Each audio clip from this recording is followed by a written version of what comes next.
और फिर कितना चाहिए, लाख 2 लाख, इतना जेवर, इतनी ऐसी गाड़ी और इतना रुपया। ध्यान रखो, ये विवाह व्यवसाय हो गया। विवाह पद्धति तो दो अस्तित्वों का मिलन है, जहां दो विचारवान व्यक्ति मिलते हैं, एक बेटी का पिता और एक बेटा का पिता, जिसको एक बेटा वाला कहते हैं, एक बेटी वाला कहते हैं। और जब दोनों प्यार से मिलते हैं, क्योंकि एक की बेटी है और एक का बेटा है, उधर से बेटी संस्कारवान है, इधर से बेटा भी संस्कारवान है, और समावेश हो गया, हो गई शादी। ये जीवन की यात्रा शुरू हो गई यहां से। जब एक व्यक्ति कोई फिसलता है, अगर लड़की फिसलती है तो फिर लड़का साथ लेता है कहीं, और अगर लड़का फिसलता है तो लड़की साथ लेती है कहीं। शादी का अर्थ है ये साधना से जुड़ा हुआ तंत्र है। लेकिन हम एक भोग की सामग्री तक इसको सीमित रख देते हैं, तो फिर क्या होता है कि पहली बात तो बारात में पनैया ली तो रह जातो, तेने जे नहीं दो, तेने जे नहीं करो, तेने जे नहीं करो, तेने इतना सम्मान नहीं किया, इतनी इज्जत नहीं करी, तो बारात में मामला बिगड़ गया।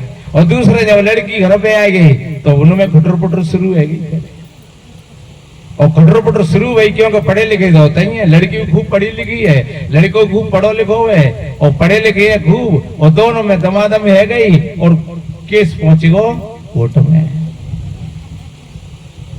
कोर्ट में जाकर के देखते हैं तो लगता है सारे दुनिया के लड़का लड़की यहीं आ गए, लड़के, और छोटे मोटे नहीं, बड़े बड़े पढ़े लिखे। एक छोटी सी बात याद आई, बताते कोई शादी भई तो लड़का डॉक्टर था, लड़की डॉक्टर नहीं थी,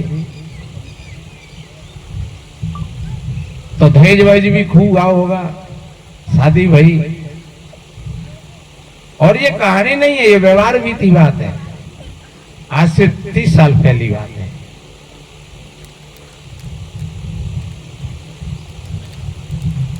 टीवी दही बढ़िया, और टीवी देख रही लड़की, और एक चैनल पर बात बिगड़ गई। लड़का ने कहा ये नहीं देखना है, हमें ये देखना है। लड़की ने कही तो क्यों, हमको तो ये अच्छा लग रहा है, हम तो इसी को देखेंगे। लड़का ने कहा ये नहीं हमको देखना है, ये बंद करो, दूसरा देखेंगे। लड़की ने कहा तो तुम अपने रूम में चले जाओ, मेरे पिताजी ने तो मेरे को दिया है टीवी को, और मेरे मन में आएगी वो देखूंगी। लड़का को थोड़ा गुस्सा आया, लड़के ने कहा तेरे पिता ने तो तुझको भी दिया है हमें। हाँ तो फिर दिया है तो क्या है, तुम डॉक्टर हो, हम डॉक्टर नहीं है, 50,000 तुमको मिलते हैं, 50,000 हमको मिलते हैं, कोई हम गुलामी करने के लिए थोड़े ही आए हैं। और ध्यान रखो बात बिगड़ गई, लड़की को भी गुस्सा आ गई, तो रिमोट लगा हुआ था हाथ में, और रिमोट फेंक करके टीवी में मारा, और शीशा टूट गया। अब लड़का को गुस्सा आई, डॉक्टर को तो 1 लाख टीवी में मारी और 1 डॉक्टर नहीं में मारी, 2 इकट्ठे गए। और हुआ सोए रही है कि मुकदमा कोर्ट में पहुंच गया। अब आप विचार करिए कितने कागज बिगाड़े होंगे सरकारी, कोई डॉक्टर और डॉक्टर नहीं वैसे ही बने गए होंगे। शिक्षा तो थी उनके पास में, लेकिन संस्कार नहीं था। इसलिए सदगुरु कबीर साहब जी ने 2 पत्तियों में कितना कहा है कि पढ़े लिखे क्या कीजिए मन बोरा हो, और अंत बिलैया खाए समझ मन बोरा हो। क्या हुआ उस पढ़ाई से, क्या हुआ उस शिक्षा से? नहीं, मैं शिक्षा का खंडन नहीं कर रहा हूं, शिक्षा आज अनिवार्य है, शिक्षा जरूरी है, लेकिन शिक्षा के साथ में संस्कार भी बहुत जरूरी है। पंछी के जब दोनों पंख मजबूत होते हैं तो आकाश में खुली यात्रा करता है। हमारे दोनों पैर मजबूत हैं तो हम दौड़ में बाजी लगाएंगे, और अगर एक पैर कमजोर है तो फिर हम दौड़ में बाजी नहीं मार पाएंगे। शिक्षा मिलती है स्कूलों से, और संस्कार मिलता है संत और सदगुरुओं से और माता पिता से। तो माता पिता बढ़िया जीते जागृत होते हैं, सत्संगी होते हैं, तो वो अपने बच्ची बच्चाओं को अच्छी शिक्षा देते हैं, अच्छे संस्कार देते हैं। और जब संस्कारवान बच्ची बच्चा होते हैं मेरे भाई बहनों, तो वो माता पिता की भी सेवा करते हैं, और समाज की सेवा करते हैं, और जहां जाते हैं वो वहां पर सेवा करते हैं, और उनके बीच में फिर बच्चा पैदा होते हैं, वो भी संस्कारवान पैदा होते हैं। देखिए, चाहे वो बाबा साहब रहे हों, चाहे वो संत कबीर साहब जी रहे हों, चाहे कोई तथाकथित रामकृष्ण रहे हों, चाहे विवेकानंद दयानंद सरस्वती रहे हों, लेकिन जो वीर हुए, भक्त हुए, दातार हुए, उनके पीछे का रहस्य यही है कि उनके माता पिता सत्संगी थे, वहां संत महात्माओं का आवागमन रहता था, और जहां संत महात्मा आते थे और वहां ऐसे वीर और भक्तों का जन्म हुआ था। इसलिए संतों को बुलाते हैं। संतों को केवल मनोरंजन के लिए नहीं बुलाते हैं कि चलो भैया संत महात्मा आ जाएंगे तो चलो ने मनोरंजन है जाओ थोड़ा सा, तो मनोरंजन के लिए नहीं। जहाँ संत महात्मा आए, सत्संग हो, भले ही चाहे 1 घंटा का हो, लेकिन सभी घर परिवार की बहन और बेटी, भैया और सभी धनी मालिक सब आ जाए। और वैसे सत्संग को बढ़िया अच्छे समय में करवाना चाहिए, पर यह भी बहुत अच्छी बात है कि ऐसे समय में अगर सत्संग रखा जाता है तो थोड़ी देर के लिए सारे कामों को छोड़ करके और सत्संग में बैठ लेना चाहिए। सत्संग से समता आती है, विवाह होता है, सब तरह के लोग आते हैं, कोई पियक्कड़ भी आएंगे, कोई बीड़ी सिगरेट तम्बाकू गुटखा घोंट, और कहीं कहीं ऐसा भी होगा कि बेटा वाला चाहे कितना भी कुछ ले जाए, लेकिन फिर भी ज्यादा लोग नहीं तो बहन बेटी तो गाली गलौज करेंगे यही कि जाय नहीं लाए हो, जाय नहीं लाए हो, ऐसा नहीं करे हो, वैसा नहीं करे हो, जी नंगा है, जी ऐसा हो जी है। तो कम से कम इतनी सम्माई तो हो, इतनी समता तो हो कि वे सारी बातें को बढ़िया अच्छी तरीका से सहन कर ले है। अरे माता बहनों की बात है तो चलो ठीक है, लेकिन फिर कछु ऐसे लोग होते हैं कि पी पी करके और फिर वो भी बकवास करने के लिए आ जाते हैं सामने, तो उनकी बातों को वो सहन करने के लिए और वो शांति हो, इतनी शक्ति हो, तो समझ लो कि वो ब्याह हंसी खुशी से होगा, सुख शांति से होगा। और अगर थोड़ी सी बात में बात बिगड़ गई तो फिर उस विवाह का मामला ही खराब हो गया। इसलिए मेरे बहन भाइयों, हम धन्यवाद देते हैं शादी समारोह के प्रथम शुभारंभ में ही संतों को बुला करके, और भक्त भीखाराम जी ने एक आशीर्वाद के रूप में और बड़ा अच्छा कार्य किया है। देखिए, जब सीता जी को विदा किया तो उनकी मां ने कैसा उपदेश दिया अपनी बेटी को कि सासु ससुर गुरु सेवा करहु, पति रुख लखियायो सयनु सरहु। हे बेटी, तुम अपने सास ससुरों की सेवा करना, अपने पति की आज्ञा का पालन करना, और हमेशा संत गुरुओं के सत्संग को श्रवण करना। कितना बढ़िया उपदेश है। ये नहीं कहा कि तुम किसी मंदिर में जाना, कि मस्जिद में जाना, कि कहीं भक्तों के पास जाना, कि तू भूखी प्यासी मरना, ये तो नहीं कहा। और जब वो पुत्र वधू घर पर आई तो यही उपदेश राजा दशरथ ने अपनी रानियों को भी दिया। हे रानियों सुनो, वधू लड़किनी पर घर आई, राखो पलक नैन की न्याही। ये रानियों, ये दूसरों की बेटी है और ये हमारे घर पर आई है, और आज से आप इनकी ऐसे ही सुरक्षा करना जैसे इन आंखों की सुरक्षा ये पलक करती है। धन्य है जो बहू घर में आए तो सासू मां का क्या फर्ज बनता है, अपनी बेटी से भी ज्यादा उसको बढ़ करके। लेकिन कितनी माताएं ऐसी हैं कि अपनी बेटी में तो सारी की सारी अच्छी बातें दिखती हैं और बहू में सारी की सारी बातें बेकार। बहू के सारा का सारा व्यक्तित्व खराब नजर आता है और बात बात पर टोच करती रहती हैं। तो वो 1 दिन सुनेगी, 2 दिन सुनेगी, 4 दिन सुनेगी, 8 दिन सुनेगी, और आखिर से फिर ये कह देगी, बुढ़िया ये तेरी बेटी तेरी जीवन की नैया को पार नहीं लगाएगी, ये तो जाएगी और फिर मैं तुझे देखूंगी कि तू क्या करेगी। तो ध्यान रखो, अपनी बेटी से भी ज्यादा और बहू को तवज्जो देना चाहिए, क्योंकि वो अपने माता पिता को छोड़ करके आई है। और अपने माता पिता को छोड़ करके आई है और अपनी जन्मभूमि को, क्योंकि एक नारी मातृशक्ति का तो ऐसा रूप होता है, जैसे ऐसे जानो कि कहीं पर कोई एक वो होती है नहीं, ये कहते हैं नहीं, जहां से पेड़ पौधा लाते हैं नर्सरी, तो नर्सरी होती है। नर्सरी में जो पौधा तैयार किए जाते हैं, तो पैदा तो किए वो नर्सरी में, और नर्सरी में भी इसी हिसाब से पौधा तैयार किए जाते हैं कि उनकी जड़ों को ज्यादा गहराई से वहां नहीं जमने दिया जाता है। 6 महीना का पौधा हो गया और काट साट करके और फिर थैलिया में बंद कर दिया। 6 महीना का फिर हुआ तो फिर काट साट करके और फिर रख दिया दूसरी जगह पर उठा करके। ध्यान रखो, बेटियों का जीवन ऐसा ही होता है। उसका पियर, उसका मायका तो एक नर्सरी है। जन्म तो हुआ उसका वहां पर, और उसको अपना विस्तार कहां बनाना है जाकर के,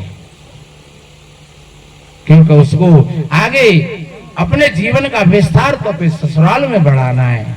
जैसे नर्सरी के पौधा को कोई भक्त ला करके, कोई भैया ला करके और अपने खेत में लगा देता है, और जब खेत में फिर वो अपना विस्तार बनाता है।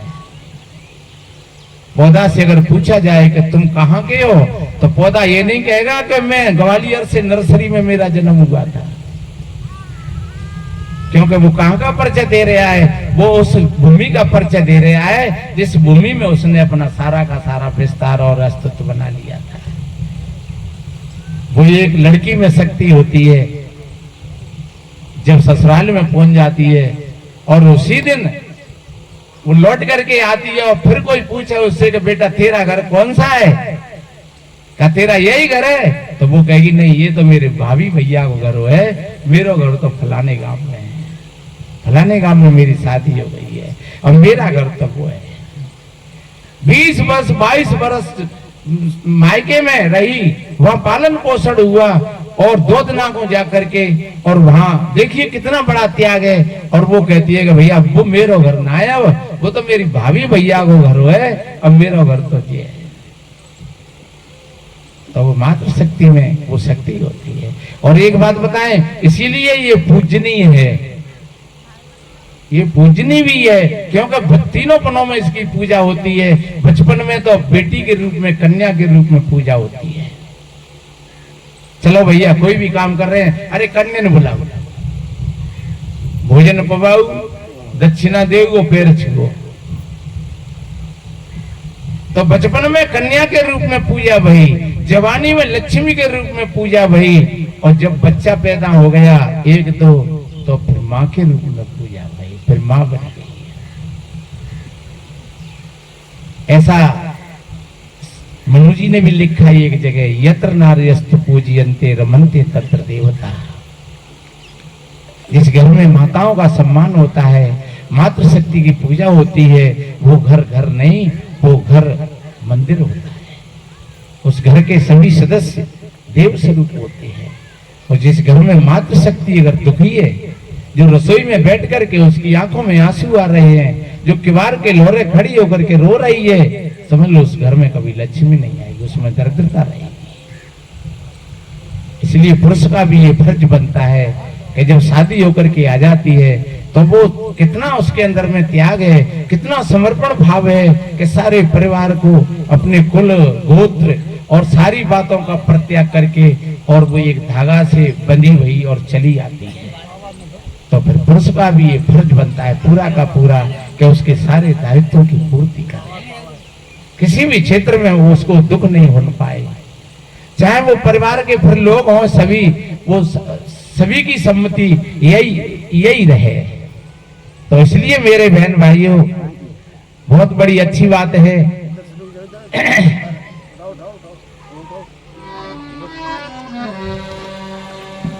चलो एक भजन सुनाओ।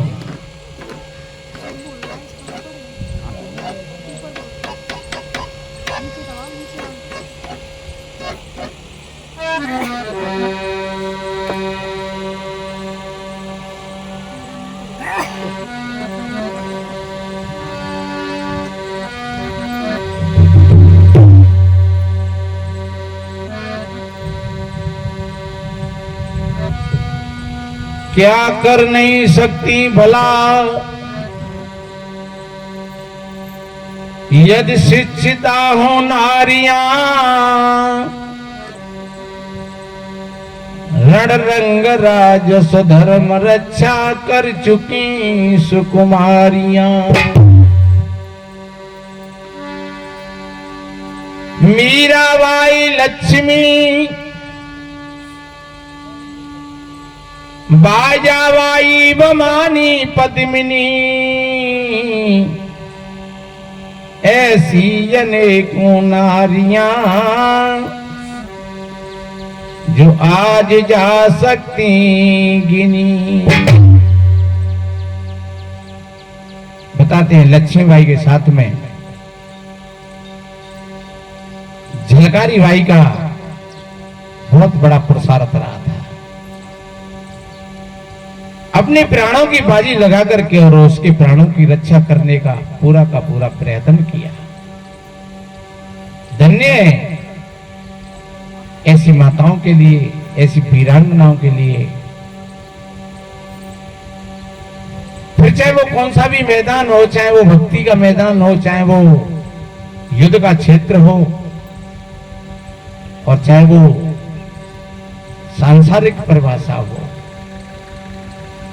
जिस क्षेत्र में जो ऐसी बहन माताएं और भाई जो उतरते हैं तो वो पार होते हुए चले जाते हैं। पर इसमें संयोग और संस्कार होता है माता पिता का।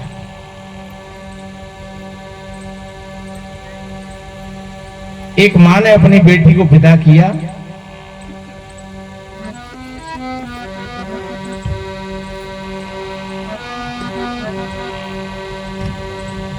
तो मां समझा रही भाई अपनी बेटी को, और प्रत्येक माता पिता का यह फर्ज बनता है। मुक्ति और मोक्ष बहुत आगे की बात है। जब हम क्रम से चलते हैं, किसी सीढ़ी पर चढ़ते हैं, तो क्रम बाई क्रम हम सीढ़ी पर चढ़ते चले जाते हैं, तो पता भी नहीं लगता है कि हम छत पर कब आ गए। और अगर क्रम टूट गया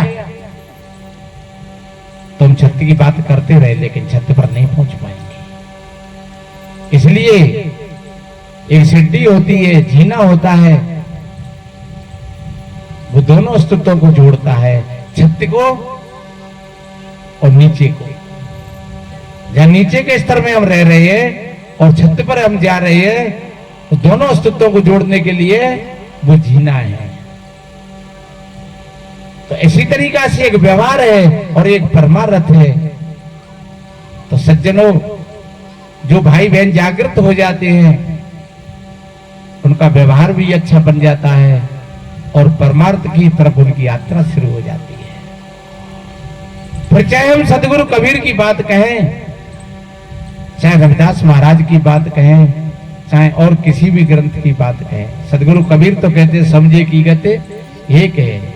जिन्होंने समझ लिया उनके लिए फिर कहीं भेदभाव नहीं रहता है। जहां भेद बुद्धि होती है वहां अज्ञान होता है। इसलिए तो वो मां कितना बढ़िया उपदेश दे रही है, और प्रत्येक मां अपनी बेटी बेटाओं को ऐसा ही उपदेश दे। माता मंदाल शाह ने अपने 6 बेटाओं को महात्मा बना दिया था।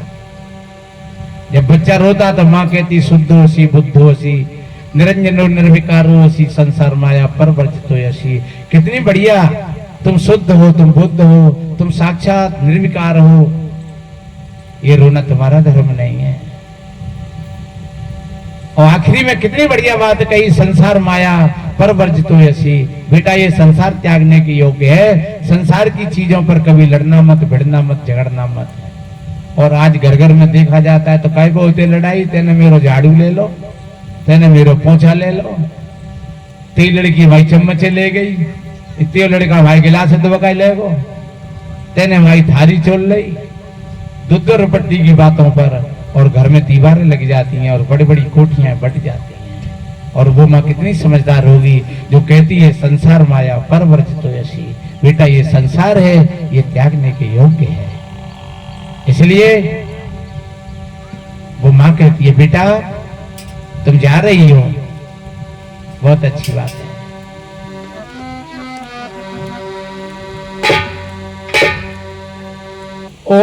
मोरी लाडो।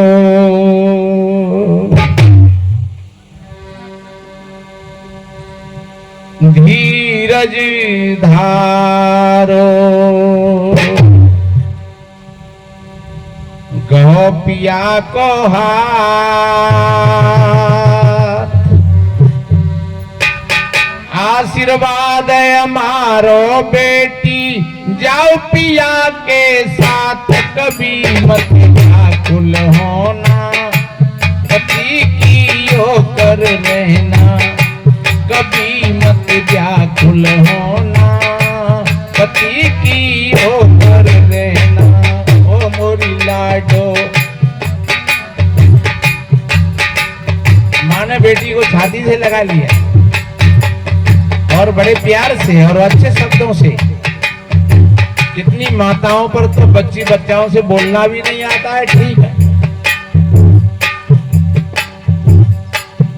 और वो माँ कितने प्यारे शब्दों का प्रयोग कर रही है।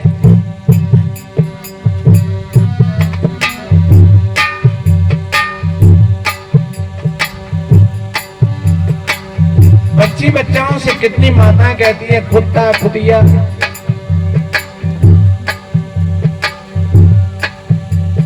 एक माँ कह रही थी अपने बच्चा, डट जा कुत्ता तेरी ऐसी तैसी करे। मैंने कही माता जी कुत्ता तो खुदिया ने कहते होते हैं। बोले बाबा जी परेशान कर तो हमें। हमने कि तेरे ही हाथों का गढ़ा हुआ बर्तन है, बनाया तो तेने ही है, परेशान का मन थोड़ी करेगा। तेने कुत्ता क्यों पैदा किया, तू इंसान पैदा कर दी, तुझको नहीं बताता है। और वास्तव में ही लोग नहीं जानते हैं, वो ईश्वर और भगवान की तरफ उंगली कर उठा देते हैं कि भगवान की मर्जी है, तो हम क्या जाने। भगवान ने ऐसे ही हमें बेटा दो कबूत, लेकिन ये ध्यान नहीं किया कि जब कोई किसान खेत में बीज बोता है तो कौन सा बीज बोया था। अब जब उस पर कांटे आए तब परमात्मा की तरफ उंगली उठाता है। जब नहीं देखा कह रहे जहां में कांटे लगेंगे कि जहां में आम लगेंगे, ये बीज कैसा है। इसमें ईश्वर और भगवान और परमात्मा का कोई हाथ नहीं है मेरे भाई बहनों। अगर जो जागृत होते हैं भाई बहन और होश के साथ में अगर बेटी बेटाओं को जन्म देते हैं, वो बेटी बेटा वीर होते हैं, भक्त होते हैं, दातार होते हैं। मैंने पहले कहा था धर्म बिहारी पुरुष जो धर्मचारिणी नार और वीर भक्त संतान हो कहते संत पुकार। इसलिए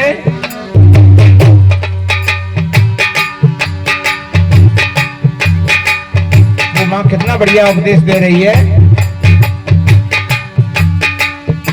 मेरे आंगन की उजियाली ओ मोरी प्राण प्यारी,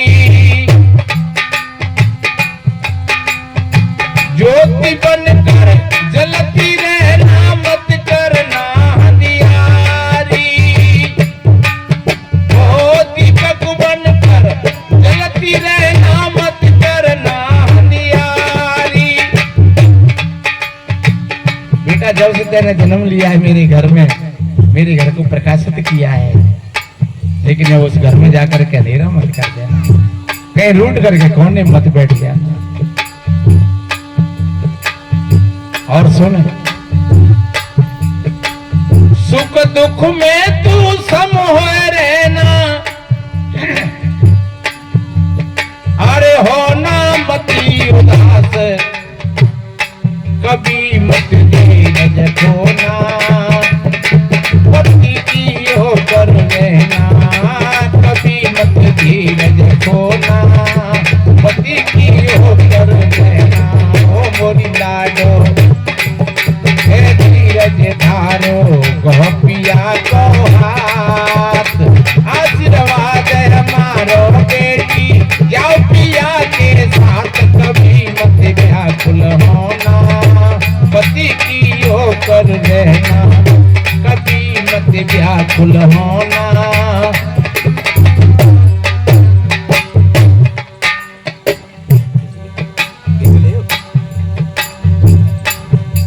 बेटा जैसे जीवन जैसे एक नदी के दो किनारे होते हैं, लेकिन नदी के प्रवाह को एक भी किनारा नहीं रोक पाता है और नदी का प्रभाव समुद्र तक जाता है। ऐसे बेटा कभी सुख में चिपक मत जाना और दुख में रो मत जाना। ये जीवन रूपी नदी के दुख और सुख दोनों किनारे हैं।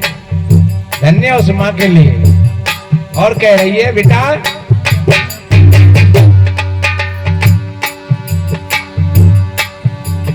अरे सास ससुर की सेवा में मन अपना नित्य लगाना।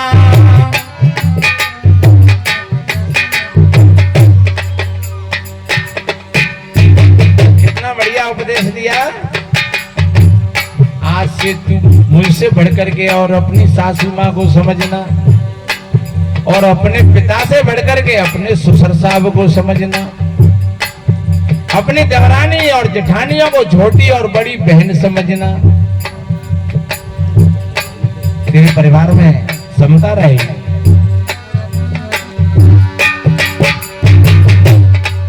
और सासु ससुर की सेवा में मन अपना नित्य लगाना। ननद जेठानी देवरानी से समता भाव बनाना।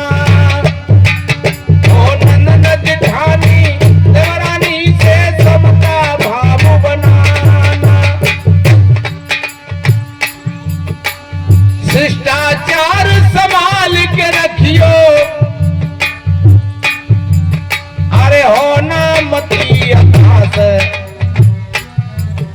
शिष्टाचार, हमेशा अपने बुजुर्गों का सम्मान करो, उनके चरण छू करके उनसे आशीर्वाद लो। और आशीर्वाद से 4 चीज मिल जाती हैं। ये एक शील है, अविवादं शीलस्य गौवृद्धोपसेवना नित्य वरदान चतवार आयुर्विद्या यशो बलम। जब हम बुजुर्गों के लिए नमस्कार करते हैं, प्रणाम करते हैं, उनसे आशीर्वाद लेते हैं, 4 चीजें मुफ्त में मिल जाती हैं। उम्र बढ़ जाती है, विद्या आती है, आत्मबल जागृत होता है और कीर्ति फैलती है।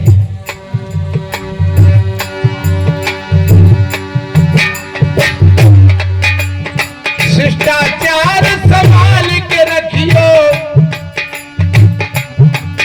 अरे होना मती अभ्यास।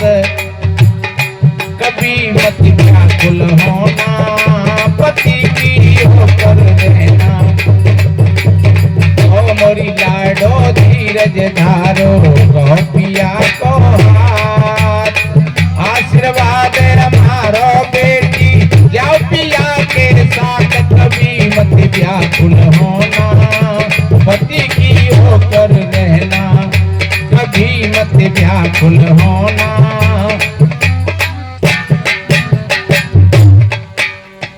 और कितनी बढ़िया बात कही। बेटा बैठो, थोड़ी देर और बैठो। सत्संग में तो खड़े होकर के नहीं जाते हैं। आवाज नाच शुरू करवा दें तो तुम सबरात नचत रहोगे। यही तो संस्कारों की भिन्नता है कि जहाँ अच्छी बातों में मन नहीं लगता है और डीजे बजे और फिर भाई बहनें हैं, बेटी हैं, बड़े बूढ़े हैं, वो अश्लीलता के गाने बज रहे हैं और बड़ा आनंद लेते रहते हैं लड़की लड़का। और जहाँ कहीं ना अच्छी बात हो, क्योंकि ये मन की चंचलता होती है। जहाँ जिस गांव में, जिस परिवार में थोड़े बुजुर्ग लोग समझदार हों, तो वो बच्चों को भी वो कह के बैठो बेटा सुनो, सत्संग सुनो। क्योंकि जो बिगड़ा हुआ मन होता है उसके लिए थोड़ी सी ताड़ना की जरूरत होती है। बच्चा जब उद्यम करते हैं तो थोड़ा डांटा भी जाता है उनको। वो माँ तीसरी पंक्ति में कह रही है,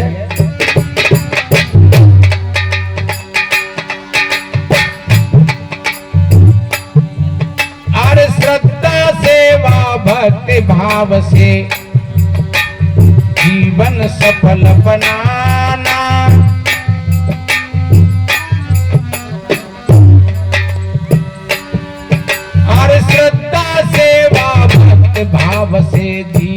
सफल बनाना।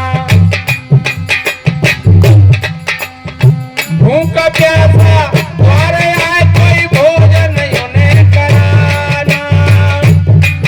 ओ भूखा प्यासा द्वारे आए कोई भोजन उन्हें कराना। अपने घर की मौलिक बातें अरे रखियो अपने पास, कभी मत जाहिर करना, पति की होकर रहना। ओ मोरी लाडो धीरज धारो गोपिया को हाथ, आशीर्वाद हमारो बेटी जाओ पिया के साथ, कभी मत व्याकुल होना, पति की होकर रहना, कभी मत व्याकुल होना। और बेटा अपने घर की बातों को कभी बाहर मत कहना। एक बार के लिए भोजन नहीं हो तो पानी पी करके सो जाना, लेकिन अपने सास ससुर की बुराई मत करना, अपने आदमी की बुराई मत करना। और पुरुष भाइयों को भी ऐसा ही सोचना चाहिए, अगर कोई छोटी मोटी बातें हों तो अपनी पत्नी को बार बार और कदम कदम पर नहीं छेड़ना चाहिए, और उसके परिवार के लोगों का नाम लेकर के उससे गाली गलौज नहीं करना चाहिए। देखिए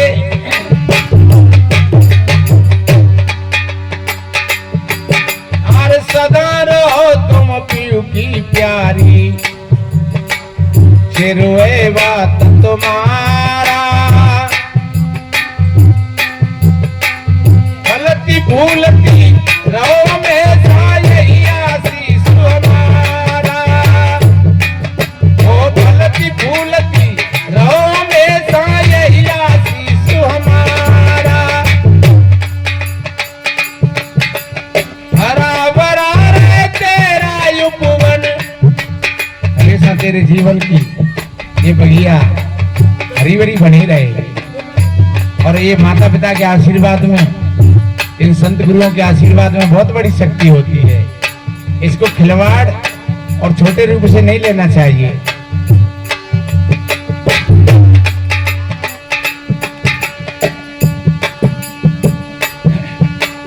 हरा भरा रे तेरा उपवन, अरे मैं के बारह मास, कभी भी ना मुरझाना, पति की होकर रहना, कभी भी ना मुरझाना। ओ मोरी लाडो धीरज धारो गोपिया को हाथ, आशीर्वाद हमारो बेटी जाओ पिया के साथ, कभी मत व्याकुल होना, ओ कभी मत व्याकुल होना, पति की होकर रहना, कभी मत व्याकुल होना।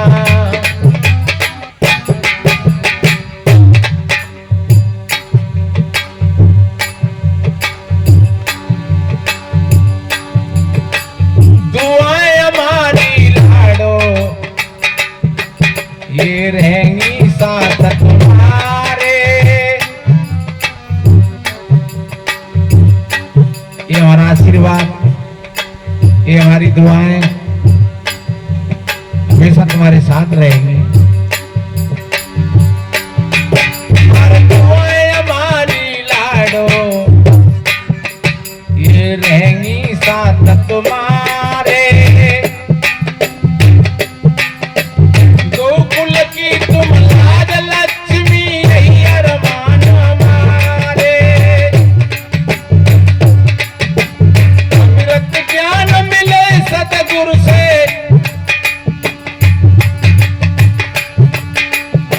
अमृत ज्ञान मिले सतगुरु से, अरे मुक्ति ज्ञान के साथ शांत में जीवन जीना, पति की होकर रहना, शांत में जीवन जीना।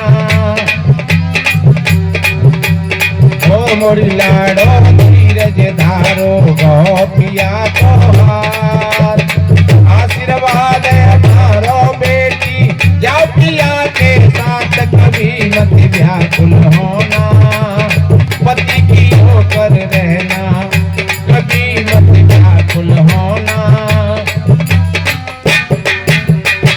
ओ कभी मत व्याकुल होना, पति की होकर रहना, कभी मत व्याकुल होना, पति की होकर रहना। इसलिए मेरे बहन भाइयों, धन्य उस माँ के लिए जिस माँ ने अपनी बेटी को ऐसा उपदेश दिया, और सज्जनों धन्य है वो माता पिता जो अपनी बेटी और बेटाओं को शिक्षा के साथ साथ ऐसे संस्कार देते हैं। और माताओं के प्रति हम विशेष निवेदन क्यों करते हैं? क्योंकि माँ मानव की खानी है, और खान वही बढ़िया होती है जिसमें से अच्छी चीज निकलती है। अगर अच्छी चीज नहीं निकले तो वो खान की बढ़ंता नहीं होगी। फिर जैसे हमारे यहाँ कहते हैं भैया पत्थर तो धौलपुर की खान का बड़ा मजबूत है, धौलपुर की खान मशहूर है कि बहुत बड़ा अच्छा निरोग पत्थर है और बड़ा अच्छा पत्थर निकलता है। तो मेरे भाई बहनों, वो खान प्रशंसनीय होती है, चाहे वो खान सोने की हो, चाहे वो खान चांदी की हो, चाहे वो खान लोहे की हो, चाहे वो खान पत्थर की हो, और चाहे वो खान मनुष्य की हो। मनुष्य की खान कौन है? मनुष्य की खान है माँ। इसलिए माँ को गुरु बताया है, गुरुनाम गुरु माता। पहली गुरु कौन है? पहली गुरु माता है। अगर माँ ठीक गुरु है, जीती जागृत है, तो वो अपनी बेटी बेटाओं को बढ़िया अच्छी शिक्षा और संस्कार दे करके, और देखिए माँ अपने घर में बच्चे का पालन पोषण करती है तो मात्र वो रक्त और मांस ही नहीं देती है, अपनी भावनाओं के पुट लगाती चली जाती है। जो जीती जागृत है वो, और जो जीती जागृत नहीं है तो वो लड़ाई के और काम के, क्रोध के, लोभ के, मोह के, वो वैसे पुट लगा चली जाती है। अब जब कोई वक्त आता है तो फिर कहती है माता हमारा मोड़ा बहुत भारी क्रोधी है। तो क्रोध कहां से आओ? में तुम नहीं तो वहां में क्रोध को पुट लगाए हो। अगर तुम सत्संग में आती और तुमको ये ज्ञान होता है इस बात का, तो तुम्हारा बेटा क्रोध होता तो होता, लेकिन क्रोध के साथ में करुणा और शील भी होती, क्योंकि दोनों पहलू बराबर होते हैं। और वैसे वर्तमान में एक ही चीज होती है, जब क्रोध होगा तो करुणा और शील नहीं होगी, और करुणा और शील होगी उस समय क्रोध नहीं होगा। इससे लगता है कि जैसे यंत्र तो दो हो सकते हैं लेकिन शक्ति एक ही है। माइक चल रहा है लाइट से, अब जो माइक तो चल ही रहा है, अब थोड़ी देर बाद फिर बल्ब जला लो जाइए से। इसी से तुम कूलर चलाओ, इसी से तुम फ्रिज चलाओ, और इसी से हीटर चलाओ, शक्ति तो वही है। हीटर की बटन दबा दोगे तो उसमें से आग बनेगी, और फ्रिज की बटन दबा दोगे तो उसमें बर्फ बन जाएगी, शक्ति तो वही है। अब हमारे पास में अगर उन बटनों का सही ज्ञान है तो कब हमको कितना क्या करना है, फिर तुम्हारा क्रोध भी तुम्हारा एक बढ़िया काम करेगा, वो भी अमृत का ही काम करेगा, क्योंकि तुमको कितनी जरूरत है, तुम्हारे पास में उसका विवेक है, तुमने उसको साध लिया है। तो क्रोध भी हमें कितना करना चाहिए, कितनी जरूरत है क्रोध की, और अगर सदा हुआ नहीं है तो फिर वो तुमको बेहोश कर देता है।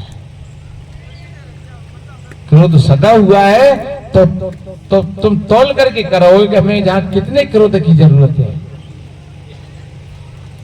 तो इसीलिए मेरे बहन भाइयों, हमारे अंदर में जो शक्ति है वो तो एक ही है, लेकिन अगर हमारा विवेक जागृत हो जाए तो उसी शक्ति से हम अपना नरक तैयार कर लेते हैं, और उसी शक्ति से हम अपना स्वर्ग का निर्माण कर लेते हैं, और उसी शक्ति से हम अपने जीवन के लक्ष्य को प्राप्त कर सकते हैं। शक्ति तो एक ही है, इसका बोध हो जाए। कबीर साहब जी कहते हैं, एक साखी ओलटवासी में आगे आगे ध्वजरे पीछे हरियर हो, बलिया रीता वृक्ष की जर काटे फल हो। कितनी उल्टी बात कह रहे हैं। आगे आगे आग लग रही है और पीछे हरा भरा होता जा रहा है। अरे आग लगेगी तो हरा भरा होगा कि राख उड़ेगी? पर नहीं, कबीर कहती है कि पीछे हरियर हो। ये अटपट वाणी कबीर की, झटपट लखी नहीं जाए, और जो कोई झटपट लग सके तो सब खटपट मिट जाए। हम लोग जाने कहाँ उलझे रहते हैं। आगे आगे धोजे रे, धोखा मतलब है आग, आग का मतलब है ज्ञान। जो तुम्हारे भीतर में ज्ञान की अग्नि प्रज्वलित होती है तो सारे के सारे कर्म जल करके दग्ध हो जाते हैं। पीछे हरियर हो। जब ये अज्ञान रूपी कर्म सारे के सारे जल जाते हैं तो पीछे सुख और शांति की फिर वर्षा होती है, जीवन हरा भरा हो जाता है। सारे दुख और कलेश, क्योंकि दुख और कलेश होते हैं तो अज्ञान से होते हैं, ज्ञान से नहीं। तन रोगों की खान है, धन भोगों की खान, और ज्ञान सुखों की खान है, दुख खान है ज्ञान। सुख मिलता है तो ज्ञान से मिलता है, और दुख होता है तो अज्ञान से होता है। अगर आप थोड़े समझदार हो, आपका विवेक जगा हुआ है, आपको ज्ञान है, तो फिर एक सूत्र है, कितना बढ़िया है कि तू क्यों उदास है, तू क्या लाया था और तू क्या लेकर के जाएगा। सज्जन जब आए थे, अरे महाराज जी कितना बढ़िया उदाहरण दे रहे थे कि जन्म के साथ में दांत पैदा नहीं हुए, और जब आखिरी वक्त पर जाते हैं तब भी दांत साथ छोड़ जाते हैं। तो न वो पहले थे और न पीछे थे। कोई भी चीज हमको मिली तो न वो पहले थी और न वो पीछे थी। केवल हमने अज्ञान से ही उसको ऐसा भ्रम इकट्ठा कर लिया है, और उसी में हम दुख और सुख का एहसास करते रहते हैं। कोई भी तुम्हारे अंदर में किसी प्रकार का अगर दुख की जिस समय अनुभूति हो, उस समय आप देख लेना अपने हृदय को टटोल करके कि कारण क्या है। तथागत बुद्ध कहा करते थे, संसार दुख है, दुख का कारण है, और दुखों से निवृत्त होने का उपाय है, और वो उपाय निर्वाण का मार्ग है। तो दुख वैसे ही नहीं आया है, दुख के पीछे कारण है, और वो कारण क्या है? वो तुम्हारी भूल है, वो तुम्हारा अज्ञान है। इसलिए जब ज्ञान प्रज्वलित होता है सज्जनों, तो पीछे हरियर होए, पीछे एकदम जीवन में हरियाली आती है, सुख और शांति की वर्षा होती है। और ज्ञान नहीं है तो मैं बड़ी बड़ी कोठी और कार वालों के यहाँ बताता हूँ, भोजन नहीं होता है, बड़े कलेश हो रहे हैं, पत्नी रूठ करके बैठी है, कोई कमी नहीं है, सोने के हार पड़े हुए हैं, 50-50 हजार के बेड पड़े हुए हैं, बड़ी कोठी है, लाखों लाखों रुपया तनख्वाह का वेतन का आ रहा है, लेकिन फिर भी रात भर नींद नहीं आ रही है। सारी रात करवटें बदलते निकल जाती है।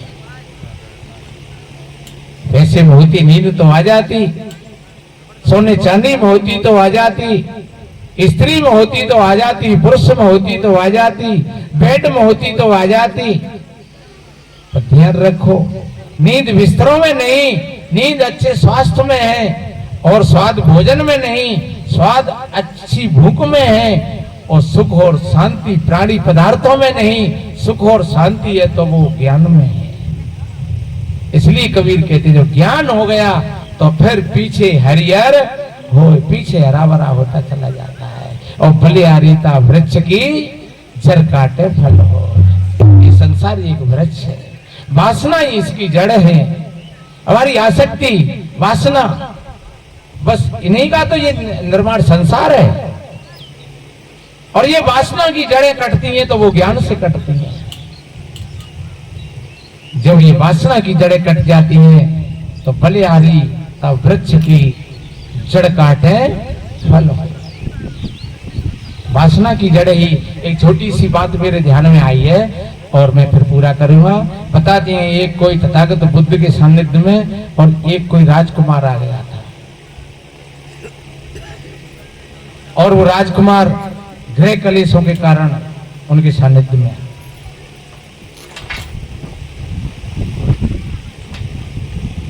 उस समय की ये पद्धति थी, बताते हैं कि सभी लोग भिक्षा करके लाते थे, और फिर जो 5-50 जो बिच्छू लोग जाते और भिक्षा करके लाते और वो एक जगह बताते, इकट्ठा कर देते सारे भोजन को और फिर उसमें से सब खाते। जो कुछ 2, 5, 10 लोग जो बड़े बूढ़े हैं, ज्यादा जाने लायक नहीं है या कोई हरी तकलीफ है, ऐसे भी लोग वहां पर रह गए हैं, तो उस भोजन में तो फिर सबको वितरण किया जाता था। तो किसी भी आश्रम पर जाएं या मेहमानदारी में जाएं, आपको 1-2 दिन तो बढ़िया अच्छी तुम्हारी सेवा पूजा हो जाएगी और तीसरे दिन तो फिर आपसे कुछ न कुछ बताया जाएगा काम करने के लिए। साधु आश्रम पर जाओ तो वहां भी काम बताया जाएगा। ये नहीं है कि घर पे हो गई खटपट और चल बाबा के मठ पर, बाबा ने बताया काम तो चेला रमती रहा, ऐसा नहीं। 3 दिन हो गए, आनंद ने कहा कि भैया तुम्हें बहुत 3 दिन हो गए, अब जाओ भिक्षा करके लाओ। क्या यहाँ मेहमानदारी थोड़ा ही है, तुम ऐसे बैठे हो तुम तो। और उसको बड़ा ये घमंड भी था। और ध्यान रखो, ये बड़प्पन का घमंड तो होता है व्यक्ति में। प्रभुता पाए ताई मधुनाई और कई खगे सको है जगमाई। वो घमंड था कि मैं राजा का बेटा हूं और ये तो सारे सब वैसे ही भूखे प्यासे आए होंगे यहाँ पर, मैं राजा का बेटा हूं, ऐसा घमंड लेकर के बैठा था। आनंद ने कहा यहाँ राजा, रंक और फकीर और भिखारी यहाँ तो सब बराबर है, आप जाओ और भिक्षा करके लाओ। तो कछु तो दिमाग खराब है ही रहो, कछु और ज्यादा है। अब सोच रहे रे जी भिकमंगन में मैं घू आएगा, पर ये वो कभी जिंदगी का है, कमी तो मेरी है जो मैं बढ़िया अच्छे महलों को छोड़ करके और अच्छी रानी को छोड़ करके और मैं इन भिखारियों के बीच में आकर के फंस गया। बेचारे को जाना पड़ा भिक्षा मांगने के लिए, थोड़ी धूप भी हो गई और बहुत ज्यादा व्याकुल होता जा रहा है। नाना तरह के तूफान भीतर में उठ रहे हैं। कह रहे भैया अब क्या किया जाए, ये तो मामला बहुत बिगड़ गया। अब लौट करके अगर वापस जाता हूं तब भी मेरी इज्जत नहीं होगी। जाकर के किसी गांव में पहुंचा, वहां कोई एक बहन खड़ी होकर के देख रही। उसने सोचा होगा कि कोई महात्मा आ रही है। वो बहन अपनी छत से उतर करके नीचे आई और वो महात्मा जाकर के वहां पहुंचा। उसके भीतर में तूफान चल रहे। आज मैं अगर कहीं अपने मेलों में जाता तो मेरी रानी जल का लोटा लेकर के आती, पंखा ढारती है, लेकिन अब क्या किया जाएगा, यही विधान है विधि का। और वो बहन ने कि 2 मिनट देख करके उसके चेहरा को पढ़ लिया उसने, और वो बहन वापस गई तुरंत और जल का लोटा लेकर के आई और हाथ में पंखा लेकर के आई और प्रणाम करके कहा भगवान जलपान करिए। जल का लोटा ले लिया, वो बहन पंखा करने लगी और वो सोच रहा है आज कहीं मैं अपने महलों में होता तो मेरी रानी मेरे लिए आसन लगा देती, बढ़िया भोजन बना करके खिलाती। वो बहन तुरंत भीतर गई, भोजन तैयार किया, आसन लगाया और भोजन पवाया। फिर सोच रहा है अगर मैं कहीं महलों में जाता तो मेरी रानी मेरा कितना स्वागत सम्मान करते हैं। कुछ उस बहन के प्रति भी, उस बहन के प्रति कुछ गंदे विचार भी जागृत हो गए उसके अंदर में, लेकिन वो बहन तो पकड़ रही थी। और ध्यान रखो जो सीता जागृत व्यक्ति वही होता है। सदगुरु कबीर साहब जी ने तो कहा है कि बोलते ही पहचानिए, वाणी से पता लग जाता है व्यक्ति का। और थोड़ा और तुम गहरे जाओगे तो वाणी से नहीं, तुम्हारे सामने कोई व्यक्ति आएगा तो वो कैसी मुद्रा में है और कोई व्यक्ति पहचान लेगा कि ये व्यक्ति दुखी है अथवा सुखी है, बिना बोले ये पहचान लेगा।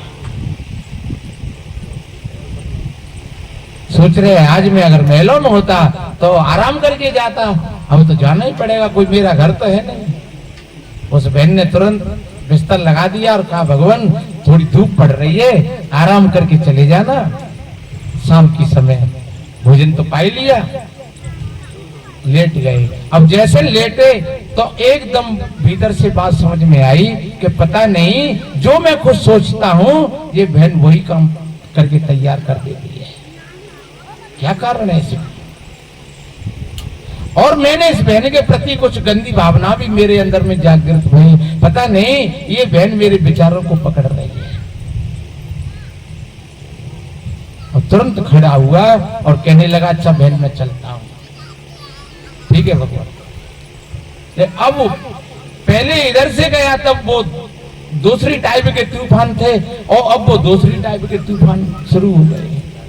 कह रहे देखो ये बहन कितनी समझदार है और मेरे भीतर में इसके प्रति गंदी भावना भी जागृत हुई, लेकिन फिर भी ये भगवान भगवान कहती रही, पता नहीं। और इसने मेरे सारे विचारों को पकड़ लिया, जो जो मैंने कुछ सोचा वही वही चीजें मेरे सामने आ गई। अब नहीं आऊंगा मैं यहाँ पर। कल जाकर के तथागत बुद्ध के पास पहुंचे, सर रख दिया चरणों में। बुद्ध ने कहा कहो वत्स कैसी यात्रा रही? बोले गुरुदेव यात्रा क्या, एक तो मैं घर से ही परेशान था, दूसरे आनंद ने मुझको परेशान कर दिया, और तीसरे में जब गया भिक्षा मांगने के लिए तो वहां भी मेरे लिए परेशानी हो गई। कहते हैं कि दिल्ली जाओ चाहे बंबई और कर्म चले गो, आप कहीं पर भी चले जाइए। क्यों, बात क्या है? कल फिर जाना? बोले नहीं भगवान, अब कल जाऊंगा तो फिर कहीं दूसरी दिशा में जाऊंगा, उस बहन के घर पर नहीं जाऊंगा।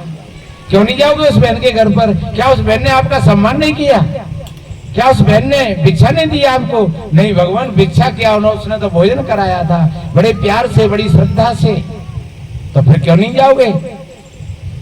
कि बात ये थी कि जो जो मैं सोचता गया, क्योंकि मैं तो परेशान हो रहा था, मैं अपने घर से परेशान था, अपनी रानी के कारण परेशान था, अपने विचारों के कारण परेशान था, लेकिन जहां मैं पहुंचा था और जो जो मैं सोचता गया और वही वही काम वो बहन करती है, आगे आगे आगे। तो फिर मेरे अंदर में कुछ गलत भावना भी जागृत हो गई। तो कोई बात नहीं है, आज तुम गए सोते सोते और कल तुम जाना सवेरे जागते जागते। कल जागृत होकर के जाना, तुम देखते जाना अपने विचारों को, देखते जाना अपने मन को, और देखते जाना अपनी श्वासों को, पढ़ते जाना। और आप भी ध्यान करो, वास्तव में कोई आंख बंद करके 10-20 मिनट के लिए बैठ जाए, बैठना चाहिए। मैं ये नहीं कह रहा हूं कि नहीं बैठना चाहिए, बैठना चाहिए, लेकिन सच्चे अर्थों में तो ये एक साधना है, हर भक्त की सतत साधना। होश दर्दम लक्ष्य भर कदम मंजिल दर वतन। आप हर वक्त, आपकी श्वास होश के साथ निकल रही है, आपका एक एक कदम होश के साथ उठ रहा है, आप एक एक शब्द होश के साथ बोलते हो, तो समझ लो कि आपकी साधना बन गई, आपके जीवन की साधना बन गई। आप जागृत हो गए, आप समझ गए, आप हर एक चीज को विचार करके उसका उपयोग करते हो, तो आपका प्रत्येक कर्म आपको सुख देगा, शांति देगा, और कर्मों का त्याग होता भी नहीं। तो बताते हैं रात को विश्राम किया और सवेरे ही गुरु महाराज से आशीर्वाद लेकर के और फिर गए उधर ही, और देखते देखते अपने भीतर में साक्षी भाव को साध लिया। एक साखी याद कर लेना सदगुरु कबीर साहब की, साखी आखी ज्ञान की समझ देख मन माए, और बिन साखी संसार का झगड़ा छूटत। चाहे कोई 1000 नाम जपे, चाहे कोई माला फेरे, चाहे कोई किसी का रूप देखे, लेकिन सदगुरु कहते हैं बिन साखी संसार का। साखी का मतलब है साक्षी, चैतन्य, दृष्टा। वो तुम हो, तुम चेतन हो, तुम दृष्टा हो, तुम साक्षी हो, तुम सारी चीजों को जानते हो लेकिन तुमको कोई नहीं जानता है, तुम सारी चीजों को देखते हो लेकिन तुमको कोई नहीं देखता है। तुम देखो हर एक चीज को। तो बताते हैं कि जब वो भीतर हो जाता है और चला जा रहा है, तो उसके शरीर में शिथिलता आने लगी, धीरे धीरे बैठ लगता है, कभी बैठ जाता है शांत होकर के, और बैठ जाता है तो फिर लगता है कि मैं कहीं खो गया पूरा अस्तित्व में। ध्यान रखो, संसार हमारे विचारों तक ही है, जहां तक हमारे विचार है तहां तक संसार है, और जहां विचारों पर स्टॉपेज लग गया बस वहीं पर संसार समाप्त हो गया। फिर आगे संसार की सीमा नहीं है, वो सीमा है फिर वो तुम्हारी है, और वो तुम्हारी फिर हम उसको सीमा भी नहीं कह सकते हैं, क्योंकि वो तो असीमत है। वहां सीमा लगाना, चिन्ह लगाना, ये भी ठीक बात नहीं है। इसलिए इसलिए जब वो बैठ जाता है तो एकदम शांत, आंख बंद हो जाती है। शब्द भी आएंगे कानों तक, लेकिन कोई गिराकता नहीं है, शब्द भीतर नहीं प्रवेश करेंगे।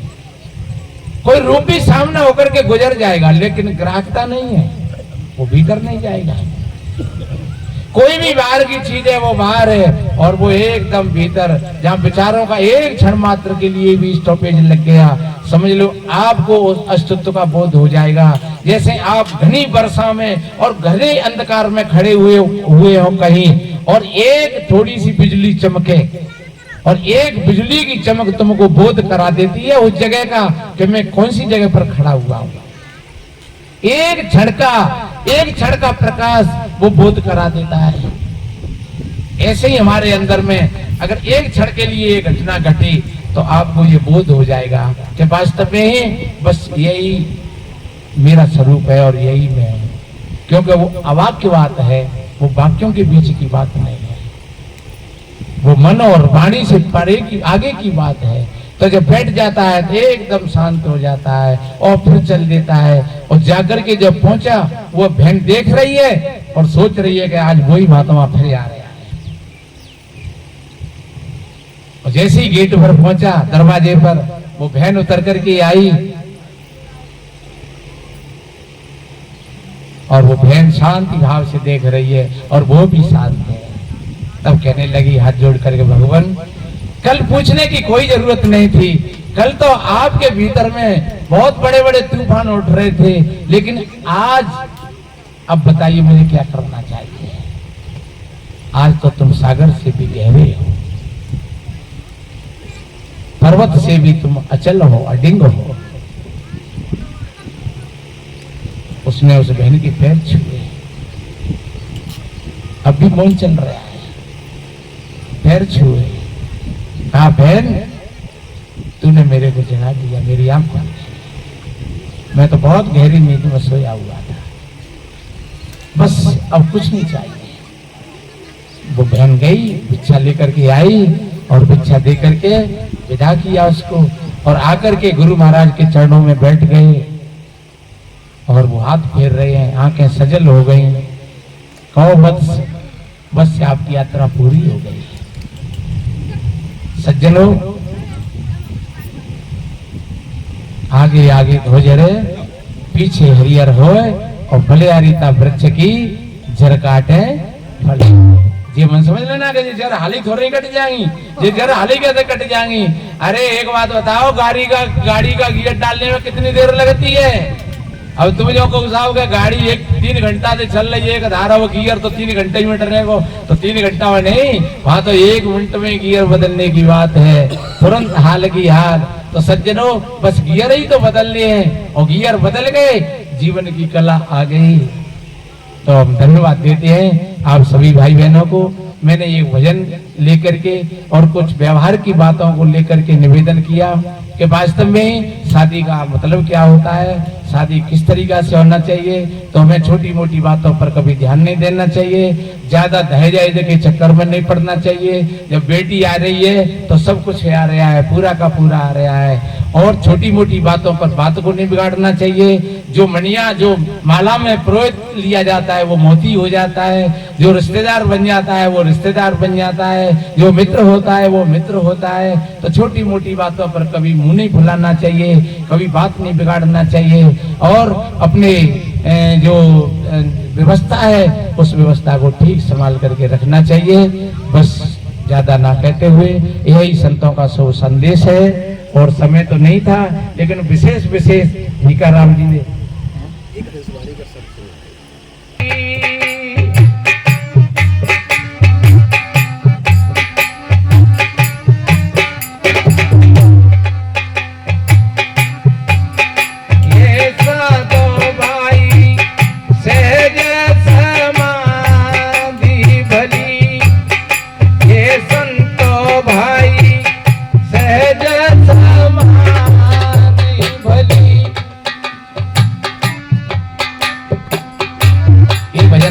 सरल है, कहने में बड़ा सरल है और समझने में भी सरल ही है, कोई उर्दू और इंग्लिश और फारसी नहीं। लेकिन जब रहने के तल पर चलोगे तो बहुत बड़ी उच्च कोटि का पद है। देखिए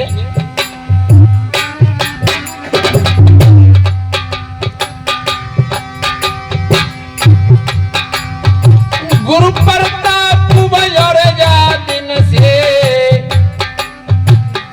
सुरती नयंत चली, ये साधो भाई सहज समाधि भली, ये संतो भाई सहज समाधि भली, ये साधो भाई सहज समाधि भली।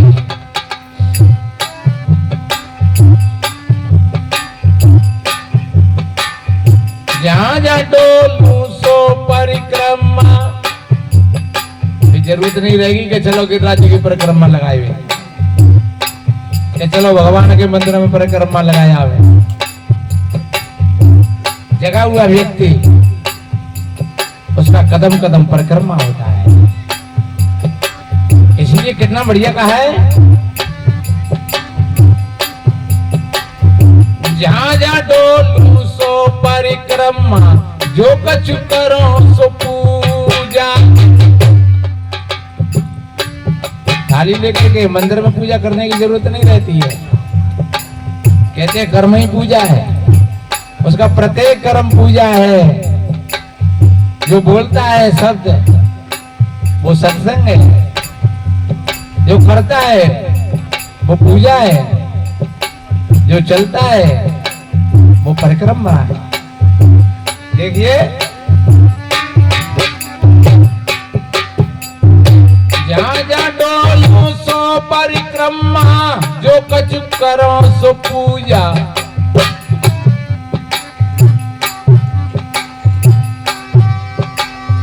जब सोमो तब करो दंडवत, बाबा मिटाऊं दूया, ये संतो भाई सहज समाधि भली, ये साधो भाई सहज समाधि भली। गुरु प्रताप भयोर जातिन से सुरती नयंत चली, ये साधो भाई सहज समाधि भली।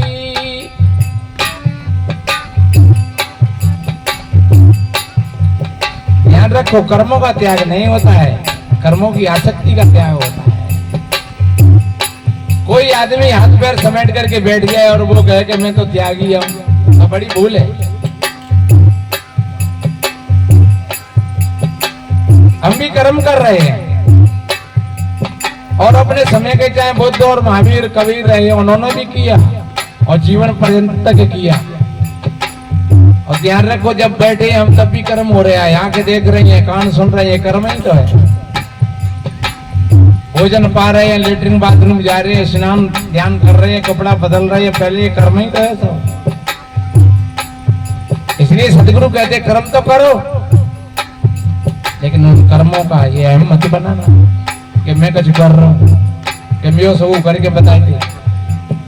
अगर ऐसा अहम आ गया तो वही चित्र बन जाएगा तुम्हारे चित्त पर, वही रेखा बन जाएगी कर्म की, और फिर शायद तुमको रात में भी स्वप्न में भी वही दिखे। इसलिए मेरे बहन भाइयों, कर्म तो करो, लेकिन ये अहंकार से रहित होकर करो। देखिए आगे,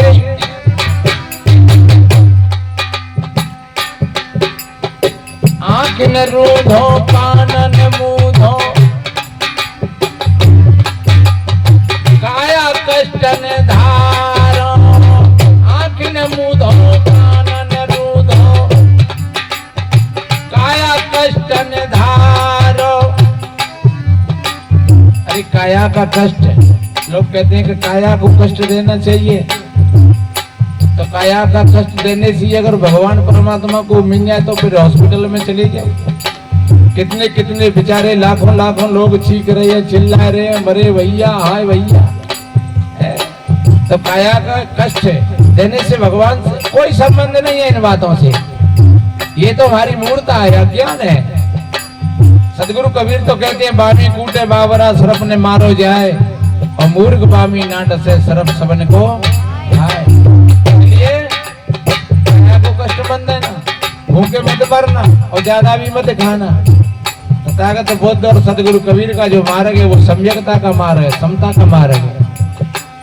समता का मार्ग मतलब सम्माने बराबर, न इधर में न उधर में, बीच में ठहर जाओ। इसलिए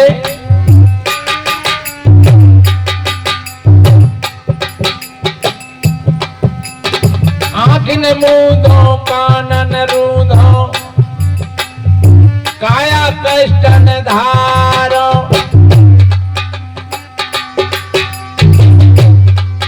और खुले नैन यस यस पहचानो, सुंदर रूप निहारो। ये साधो भाई सहज समाधि भली, ये संतो भाई सहज समाधि भली। गुरु प्रताप में और जा दिन से, हर सूरती ने अंत चली। ये साधो भाई सहज समाधि भली, ये संतो भाई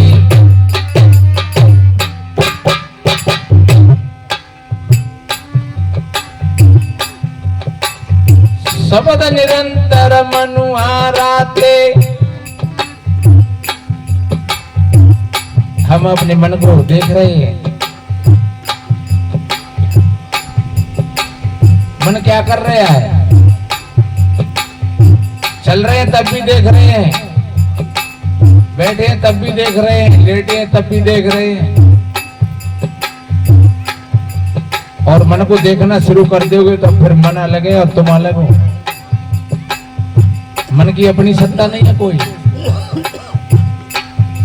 ये चेतन की सत्ता से मन चल रहा है। और जब देखते देखते अब तुम्हारी सत्ता तुम्हारे पास आ जाएगी, मन का कोई अस्तित्व नहीं बचेगा। इसलिए सदगुरु कबीर कहते हैं, तामन को चीनो मेरे भाई, उस मन को चीनो, तन छूटे मन कहां समाई। ये मन ही तो आवागमन का कारण है। मन एवं मनुष्याणा कारणो बंध मोक्षा, ये मन ही बंधन और मुक्ति का कारण है। ये मन ही दुख और सुखों का कारण है। इस मन को देख लो।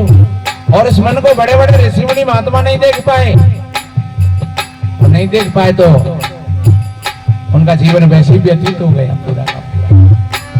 इसलिए ये कला आ जाए।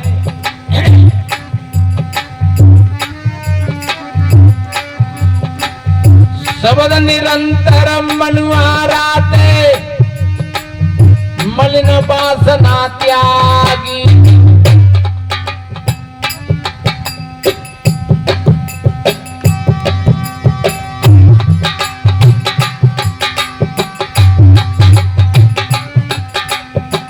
शब्द निरंतर मनुआराते, मलिन वासना त्यागी। सोवत जागत कवो न खूटे, ऐसी रे तारी लागी। साधो भाई सहज समाधि भली, ये संतो भाई सहज समाधि भली।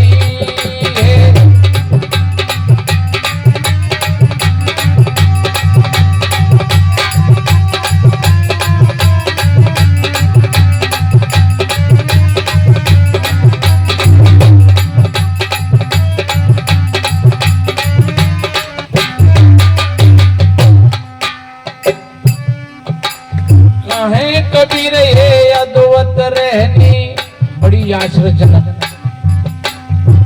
बड़ी अद्भुत, कहने में बड़ी सरल, समझने में सरल सी लग रही है, लेकिन बड़ी अद्भुत और बड़ी गहरी। अगर ये बात बन गई तो सब बन गया, और ये बात नहीं बनी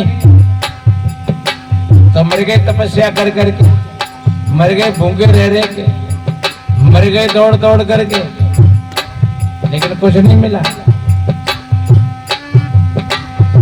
कहें कबीर यदुवत रहनी सो प्रगट कर गाई,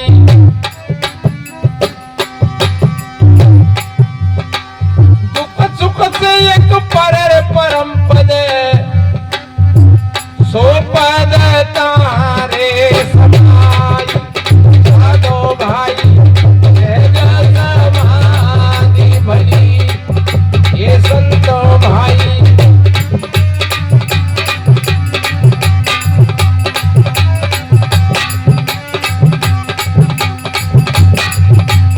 अरे मन मस्त हुआ तब क्या बोले, मन मस्त हुआ तब क्या बोले, मन मस्त हुआ तब।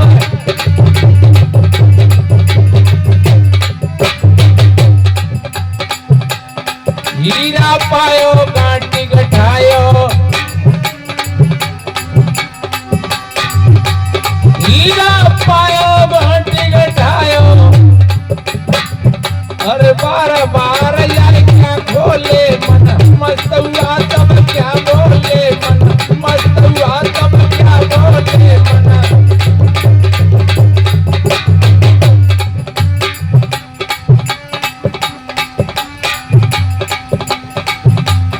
सज्जनों, बताते हैं घड़ा अगर पूरा नहीं भरा हो तो वो हल्ला भी करता है।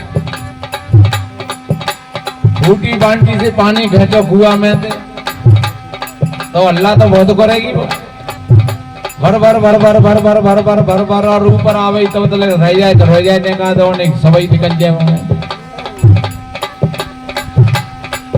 ऐसा ही व्यक्ति का हिसाब होता है, जो जितना भरा हुआ होता है, जितना गहरा होता है, उतना गंभीर होता है, उतना ही वो शांति की तरफ बढ़ता चला जाता है। वक्त पड़ता है तो सदगुरु कबीर साहब जी ने कहा है, मिल जाए संत बचन तो कहिए, मिले संत मौन होए रहिए। पंडित सो बोलियो हितकारी, मूर्ख सो रहियो जकमारी। कहे कबीर अर्धगत डोले और पूरा होए तो विचार ले बोले। इसलिए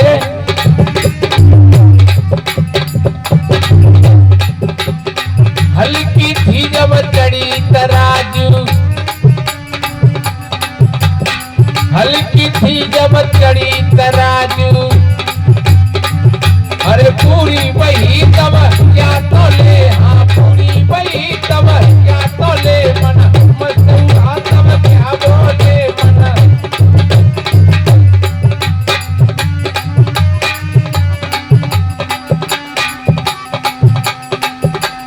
सुरत कलारे ने भई मतवारे ने, सुरत कलारे ने भई मतवारे ने, अरे मदवा पी गई बिन तोले, हाँ मदवा पी गई बिन तोले, मन मस्त हुआ तब क्या बोले, मन।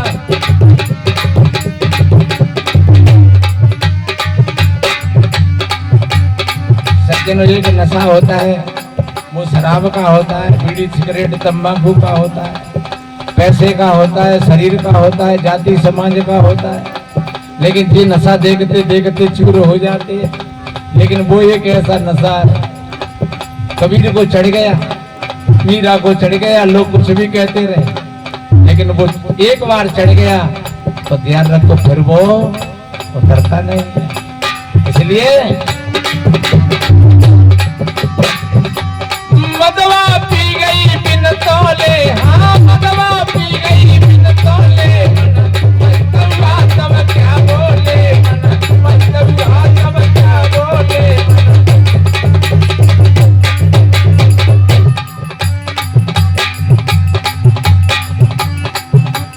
हंसा पाए गए मान सरोवर, हंसा पाए गए मान सरोवर। अरे ताल तलैया क्या डोले, हाँ ताल तलैया क्या डोले, मन मत हुआ तब क्या बोले मन।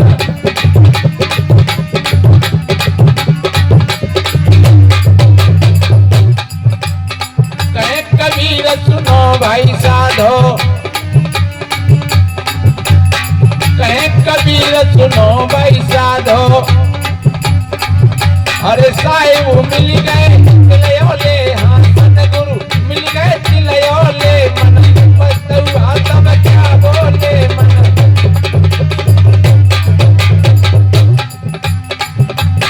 अब तो जाग पड़ो भैया वक्त नहीं है सोने का, अब तो जाग पड़ो बहना वक्त नहीं है सोने का। इसलिए मेरे बहन भाइयों समय 5 बजे तक की कही, लेकिन हमारे राम सिया जी ने थोड़े पद की कही, तो चलो कोई बात नहीं है। और आप लोग बैठे और बड़ी शांति से हमारी टूटी फूटी बातों को श्रवण किया। संतों का यही भाव होता है, सर्वे भवन्तु सुखिनः सर्वे सन्तु निरामया सर्वे भद्राणि पश्यन्तु मां कश्चित् दुःख भाग् भवेत्। सभी के जीवन में आनंद हो, सभी निरोग हो, सभी स्वस्थ हो। बस इन्हीं शुभ मंगल कामनाओं के साथ